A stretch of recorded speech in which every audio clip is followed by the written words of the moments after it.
Today I'm going to show you how to rename an agent in Base44 quickly and easily. If you have multiple agents and want to keep everything organized, renaming them is a simple way to make your workspace cleaner and easier to manage. This is a fast tutorial, so let's jump right in. And if this helps, please hit like and subscribe for more quick software tutorials just like this. First, on the top of the left navigation bar, click Agents. This will take you to the area where all of your agents are listed. Once you're there, click All Agents so you can see every agent available in your workspace.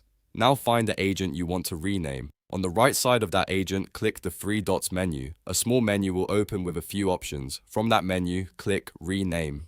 After that, type in the new name you want for the agent. Make sure it's clear and easy to patch on. No, clear and easy to identify so you can find it later without confusion. When you're happy with the new name, click Save. And that's it. Your Base44 agent has now been renamed. It only takes a few seconds once you know where to click. If this video helped you out, don't forget to like the video, subscribe to the channel, and turn on notifications so you never miss another quick tutorial. Thanks for watching.